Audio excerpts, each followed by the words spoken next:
as the Pokemon train and Neytram. Okay, it's one or the other. You know, we're going to work it out on the fly. But here we go. Italy is getting loud. The French are getting loud. These two conflicting countries with their full forces out to support their boys as we do get into the first set of Wave C. I'm super excited because, like, for this event, this is my first time being exposed to the Italian scene and their energy. And it was an Italian versus Yeti. Oh my, that venue got loud. I feel like as I said, every time I've like gone somewhere in this venue, there has been an Italian crowd getting loud. And even as you see those up airs land, you're hearing someone getting loud. There's part of the French just cheering on. And of course, finally, Diragon starting to respond back, getting a few hits of his own. Going to be trying to push off stage as well, but thankfully, Neytram just gets back safely. Yep, Diragon was keeping control by the ledge, kind of keeping Neytram over in disadvantage, and as Neytram kind of forced his way back into center stage, Diragon was still, with that Squirtle frame data, just still on top of Neytram. However, Neytram going to use that up B out of shield, going to get off me, get to ledge, I'm going to make the most of this, but Diragon forcing his way back into center stage, spacing back for the bear, and that bear's actually going to kill such an early percent. I feel like there's a little bit of unprepared DI on Diragon's part. Yeah, and it was so interesting as well because Diragon stayed as Squirtle for such the longest time because this character, as you said right at the start, is hard to hit. He's such a small little turtle, and Captain Falcon not the best at dealing with that. So we actually kind of barely saw the Ivysaur come out at all because Diragon immediately just went to the Charizard just to seal out that one kill, then immediately switch off to the Squirtle. But now at these high percents, obviously Diragon at 147, not going to be wanting to stick it out with the Squirtle, just going to go for that kind of middle weight of the Ivysaur to get damage going. Because of course,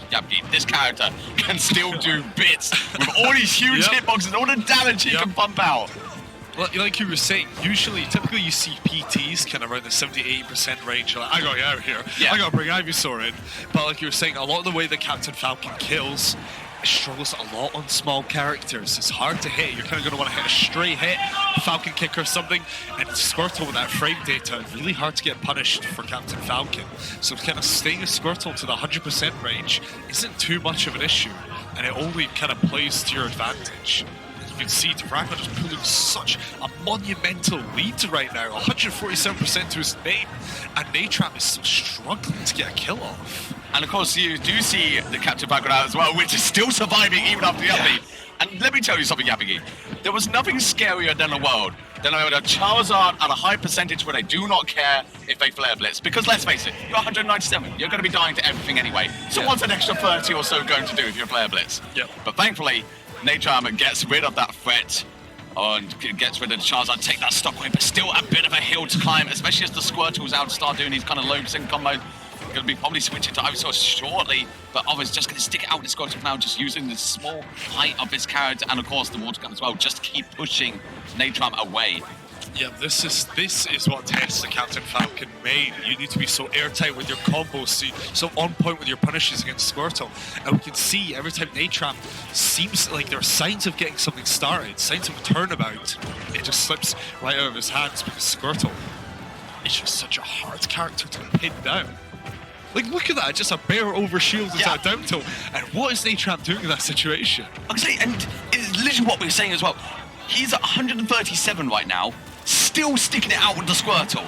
Because literally, what can Neytram really do here? This character is tiny, and this character can still kill as well. There's almost no reason for Diragon to switch right now. He could go to the Ivysaur if he just wants to really show it. And just the up air alone from Squirtle, the character that is meant for the low percent combos, is the one to seal the deal there as Diragon does go one game up. And it's like, you can see Neytram just trying to kill with like this Falcon kick. And if you're any level of aware, you're not getting caught by that as Squirtle. You're not in any heavy end lag that will lead you to get punished by that. And it's like, it's almost as if somehow it's easier to kill Ivy and Charizard than it is Squirtle in this specific matchup. That is literally the case, yeah. I mean, like, obviously, you think about kind of Captain Falcon's main sort of killing moves, it's things like the back air, the knee. Most of those are not going to be reaching unless spaced immaculately on Squirtle. So you just stick with those, and a lot of those scary threats are just immediately off the table. So, see, Neytram going to have to go back to the drawing board a little bit, because that game was very much all favored towards Diragon. Yeah, exactly.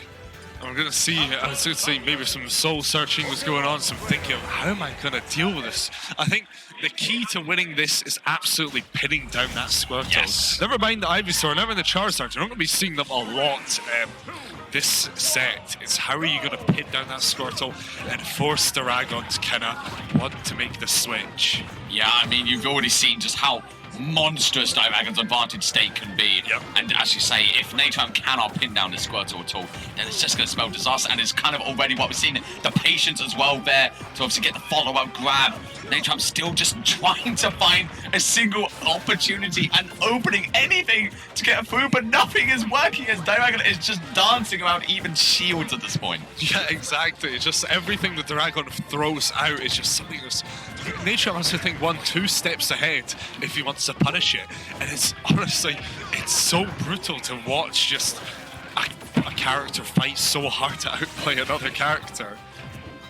We do see the switch to Ivysaur here though, as of course, as you do get these high sword percentages, obviously Diragon just going to be wanting to steal out. But actually, again there, the switch to the Squirtle, because of course Charizard with the bigger body might have actually fallen to that knee. So just immediately removing, shaving off some of your weight, some of your size, and just going to a smaller character, make it more difficult for your opponent to catch you. It's genius. Yeah, the only moments when the Squirtle gets caught is when he's literally a different character with a hurt box of a super heavy.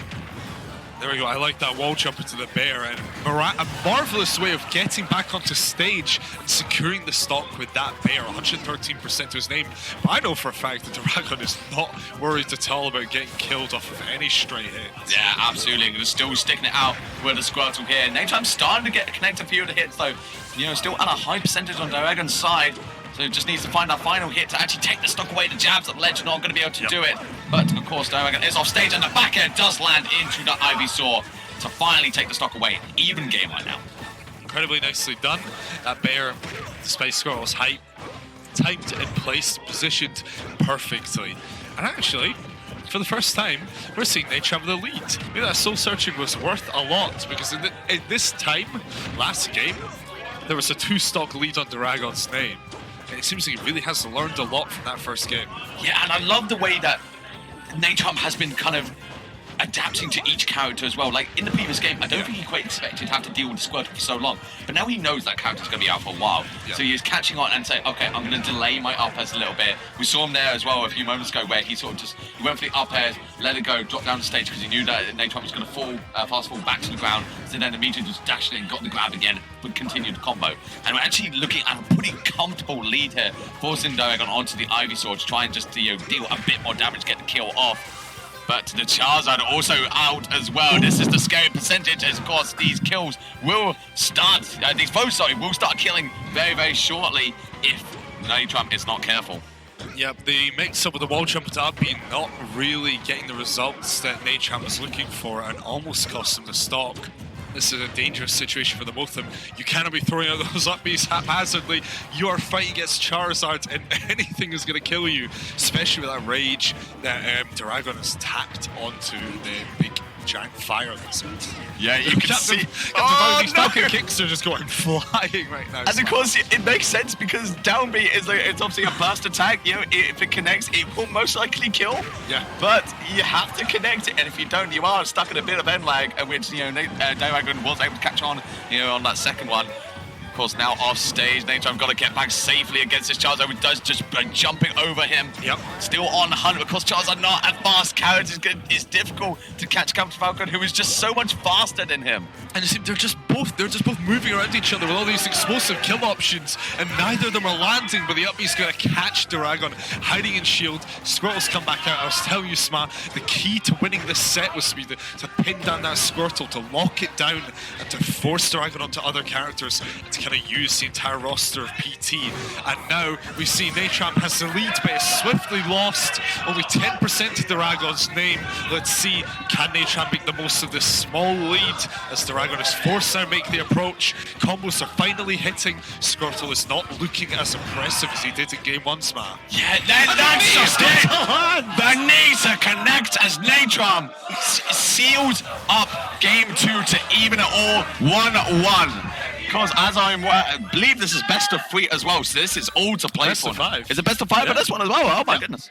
I did think it was only qualifiers that would have been best of 5, but it seems not. I think, well, I suppose okay, so we'll find out after this game. I think it is best I of think 3. I think it's likely best of 3. The graphic says best of 5, but I think it's best of 3. You know what? I'm enjoying this set. I So if know, we get more games, I'm all for it, because these two, I mean, in game 1, it was all Diragon. That is completely fair to say. There was so much kind of overwhelming pressure constantly from pretty much just a Squirtle alone. But in that game, Neytram definitely unlocked something there. That was him finally, as you said right at the start, what he needed to do was pin down Squirtle. It's exactly what he did. That Squirtle did not do much in that game at all. Exactly. And it was so strange to see because we flew off at the first stock. It seems like things were just going to go the exact same way. Like you said, the Squirtle it became the character that put in the most work. The character that put in the least. Seems like Ivysaur and Charizard were kind of the ones who had to carry the torch in that game too. We'll see what happens moving on into game 3, but now Neytram with something on the board and some momentum on his back. Yeah, Captain Falcon with momentum is a scary sight, but like with grab to begin with, is going to get punished, but not by much. Of course, now Diragon trying to charge in, finally getting these kind of percents going. Lovely patience as well, just to follow up. You know, and now Neytram finally finding a small opportunity to strike back, get some damage going. The side beat's obviously going to connect immediately into the Ivysaur, which is an important sign the Abby keep, because I always say, if your Squirtle has switched early, then you are doing something right as the opponent. Because if those Squirtles cannot get those combos, then you kind of already got ahead a little bit. Yeah, exactly. This is the typical PT play that we usually see. You move into the 70-80% range, and you're supposed to make the PT afraid of sticking on Squirtle. Yeah. In game 1, that just wasn't happening. You weren't seeing Diragon be afraid, but already we've seen Squirtle come and go on 2 different occasions, Spa.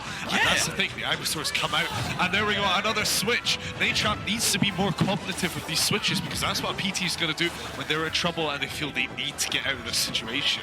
It's exactly what we said at the start of the set. The reason this matchup can be sometimes tricky is because you could go for a knee and then just basically knee into a switch, which does nothing. And it's exactly what we saw there. But Neytram, of course, unfazed, does find the kill. The Ivysaur is out trying to seal this up, does not want to be taking too much damage. Needs to get something. Again, another switch there just to go through the side beat. I feel like Diragon is finally starting to do that a bit more after that game too. You're actually using the switches just to phase through moves, which would otherwise be really, really bad for them. Yeah, but it seems like Neytram is now really forcing Diragon to kind of play more like a typical PT. You know, it seems like almost Diragon was so confident. It's like, I don't need to utilize the full potential of my character. Make me. Yeah. And Neytram was like, okay, I'm going to take this game too, and you're going to play like how you're supposed to. You're going to respect me as a player, and I'm going to push you to your limits. I'm going to make you try for this win. Yeah. Now we see the Squirtle's out, but we're going to see, does the Squirtle stay when we move into the 60s, 70s? What's going to happen? All in kind of the second stock actually is just, again, open the Squirtle. It's sort of shades of my game 1. We've just been coming out, and now, of course, the Charizard, the big beastie, is out. You can tell that Diragon just wants to take this stock away as quickly as possible. The up smash does connect, but not the full hit of it. It's not going to be taken away. You can see Diragon just keep this very sort of grounded game, and then, of course, the empty hop into the up smash does take it, and Diragon looking quite comfortable now. If the up smash doesn't kill on the first try, do it 3 more times. Do it 3 more times, eventually it'll work. And you can see Diragon is switching to Charizard and being so hasty with the up smashes. Is I don't want to leave this player alive for too long. I don't want to give them a chance. I need them gone now. I'm not going to take my time. I want the sub smash to connect. I need my heavy. Yes, absolutely. Okay, and now obviously the Charizard back. Oh, but it's immediately gonna get done by Neytram there. The Squirtle is out, starting to get a few of these low percent combos. I feel like this is kind of where Diragon wanted to be anyway, because obviously Neytram was at an early percentage. The Charizard was kind of just to get a few more hits before you died anyway. But the Squirtle is out to do what it needs to do. This is all to play for here. Both players on at their last stocks. The side beat does connect, and this is where it all begins for Neytram. Starts connecting into these up airs. The down tilt as well to send them off stage. What can Neytram do here? This is a really precarious position for Diragon right now, but forces his way back. And there it is! Into the knee!